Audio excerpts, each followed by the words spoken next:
It like Westin, I got 2 packs on the west side. Northwest where I reside. Uber when I come around. Big pop when I'm inside. My flow, they ain't heard this. Get you fucking with a wordsmith. I get it in at any purpose. Any beat I get it, guess I'm murking. Nah, keep on going till I hurt it. Car no one loves you if you're worthless. So let me show you what my worth is. Every single day I'm working. Hear my voice, I'm a grafter. Said I stay 2020. Happy New Year's and welcome back to another video. My name's Gelder. Let's suppose that you were able every night to dream any dream you wanted. Well, something is going to happen to me that I don't know what it's going to be. Well, that was pretty great. Firstly, I'd like to apologise for this. It's a bad boy spot. Call it Falula, is what it is. So in today's video, we're going to learn how to make yourself miniature. Now this is a pretty fun video to do. It's a pretty fun effect to have, but you need to shoot it in advance. So what I did to start with, I wrote down all the shots I wanted. I wrote all the storylines, scene by scene, shot by shot on what I wanted. And then when I got to the green screen room, I already knew what I wanted to shoot because I had the vision for it in my head and I had it written down for me to follow from. So from there, I'm going to break down a scene that I did in the studio. So the first shot in the opening scene, I want to show off the location. So the location's based in a studio setting. So what I did was I shot my character facing towards the green screen, like he's actually performing towards the microphone. The second shot is the exact same. All I've done is just cropped it in. So what I got him to do in the third shot, I made sure my subject was facing a certain direction. So then I could place him within that direction where the microphone's going to be placed. So in the last scene, the producer gives him a fist pump because he's digging his music. And that's just to add that comedy element. But of course it goes flying because it's a miniature. Therefore, gravity is different. Now I brought down what you need to do in terms of making sure that this is going to run smoothly. I'm breaking down the shots and the scene. Let's get into the studio and see how it's done. So as you can see, I've got all my clips here. The top clips are all the green screen and all the bottom clips are my scenes. All I need to focus on is my top clips, which are my green screen clips. So once I've edited these, you will then see the bottom clip layer once I've keyed out all the green screen. So looking at the clip, we have some white clippings at the right and left side, but these are not a problem. We can just crop these out. So first thing you're going to do, go to effects, go on crop, and then you just want to crop the left by 10, let's say 20, and then same to the right, 20. So now we just have the green screen. So what we're going to do here is go to video effects, key in, ultra key, and just drag that down, click on the little icon, the drip icon, touch it on the green screen and it masks everything out. See, it's not that clean. So what we're going to do is we're just going to go and mess with the toggles. As I'm moving the top layer, you can see it's messing with a lot of things. As I'm moving it up, it's getting rid of the green screen more. But what it's also doing is getting rid of the blacks within my footage, so I don't really want to mess with that. I can bring it to about 60 and I can get away with that, but that's about it.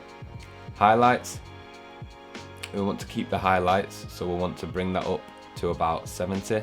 Shadows, we want to keep them as well, so we can bring that, keep that at 50. Tolerance, we want to get rid of the tolerance, so we're going to bring that up as much as possible. And then the bottom toggle, we also want to bring that up as much as possible. Now as you can see, there's still a little bit of the green screen we can see because it's a little bit creased. So what I'm going to do here is go on opacity and then just draw out around my object. So it'll be around here. This just gets rid of all the little creases that may be in the green screen. So it's making that real clean cut. So what we need to do now is make our guy miniature. So what we're going to do here is go on scale, bring it down to the required fit, bring it towards the microphone, make sure his feet seem like they're touching the stage, and just play it out, see how it looks. So what I'm going to do here is I'm just going to extend this clip to save time. And that's what you want to do. If it's the same shot but just a different scene, you want to do the same thing. And as you can see with this next shot, I want it to be more zoomed in. So I'm going to bring clip to 150 scale and I just do the exact same for the miniature version. But what you want to do with this is also make him look miniature still, so you don't want to bring him up too high. So I think that's still too high, so maybe bring him to 90. And that, I think, is perfect. As you can see, it looks like a total different shot when it's not. All you've done is extended the clip and cropped the both in. So now we have the side shot. So here, we're going to do the same thing, but this time we haven't got to worry about any crops or white markings because this is full green screen. So what we're going to do here is go on Ultra key straight away, drag that in, get the toggle, click on the green, and to be honest, it's done a pretty good job already, but I just want to clean it up a tad. As you can see, there's a little bit on the left here, a little bit green left. So what I'm going to do is bring the tolerance up a little bit and bring the bottom toggle up a little bit more as well. That cleans it up a little bit. And what else I'm going to do, just so it's very clean and then making sure that there's nothing in the shot, is again mask it out. So now I've done that, I want to make sure he's closer to the microphone, but making sure it looks realistic. Now as you can see, it looks like he is not even in the scene because of his hand.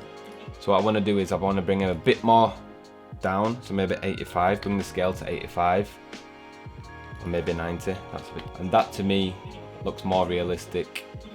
Now let's play this clip back.